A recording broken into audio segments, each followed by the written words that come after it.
But I wanted to give you a little context about the Bay Area. The idea of art and science as a long history here. Now, if you look at this just from the top down, there's the peninsula that we're on, and it all begins with pirates. So the pirates were the Westerners who discovered the Bay Area. Of course, there are many people living here at that time, but that gives you a little bit of a intuition behind what became a sort of a tradition of mischief in this area. We had Muybridge did work on the early photography, stop motion animation. We had the horrendous fire here in 1906, the San Francisco earthquake and fire. But we bounced back. So in 1915, largely in response to that, to sort of like show that San Francisco was still going strong, the World Expo was held here, and it was a huge. This whole thing was built from scratch for the Expo, and it showcased technology and arts in the Bay Area in 1915. We've had some claim that the invention of television was here. Philo T. Farnsworth in 1927. His house is still not too far from here. So that's 27. Then in 36, we have the Golden Gate Bridge. Robert Oppenheimer, we know is from Berkeley professor who went on to head the Manhattan Project. And the war starts, and we have a huge amount of technology going on with the shipyards, and women played a crucial role here in the Bay Area. We also had the Beat Generation. That's Allen Ginsberg in there with a bunch of the other luminaries at the time, Jack Kerouac and others. Berkeley had the free speech movement and the student revolts that 1964 that changed a few things. And then right around this time, Stanford was doing Shaky. That was, I think, about 65. And the Grateful Dead were playing a number of, they were actually doing a number of technical innovations in sound design. And one of the engineers who worked with them, John Mayer, was actually designed the sound system in this room. So Mayer Sound came out of that tradition. This was founded in 1969. This is the original Exploratorium. And it was done by John Oppenheimer's brother.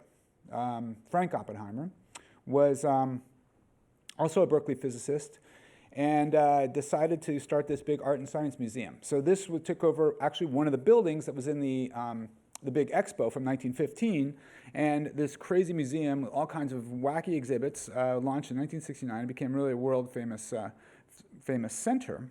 And well, right around that same time we had Steve Jobs, Wozniak, another Berkeley grad, and Vic Scheinman.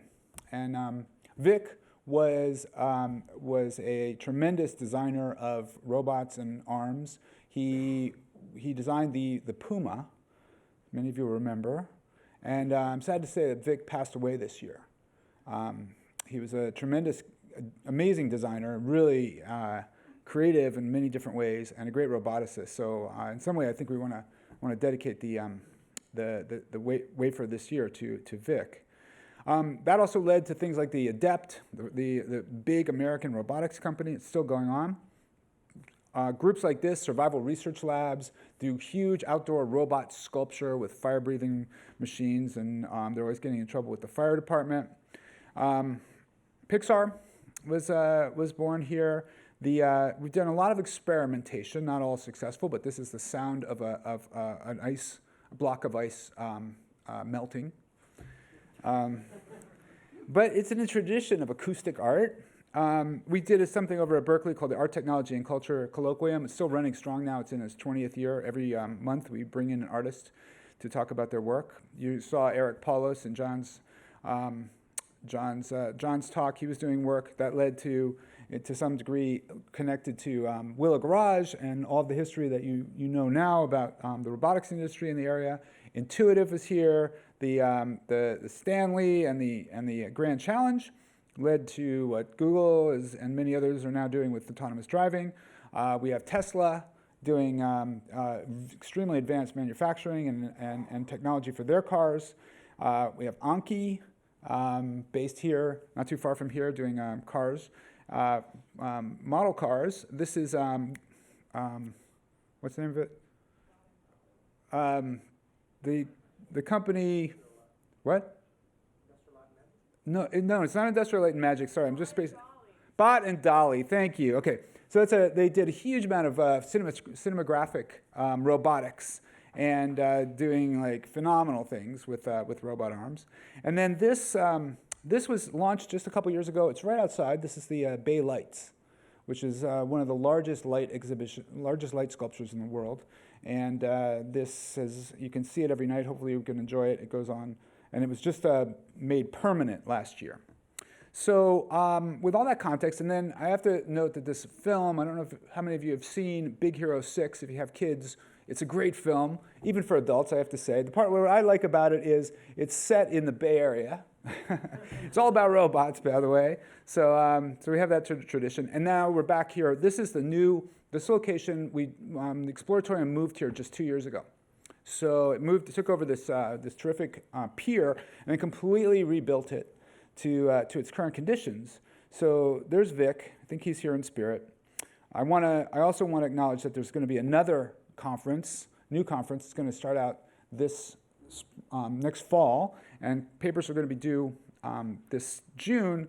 Vincent, put your hand up. Vincent and Sergey Levine and a number of others are going to be involved in it. It's going to be looking at exactly the things we were talking about in the last session about deep learning and numerical methods.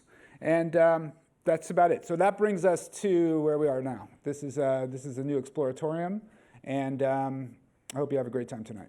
Thank you.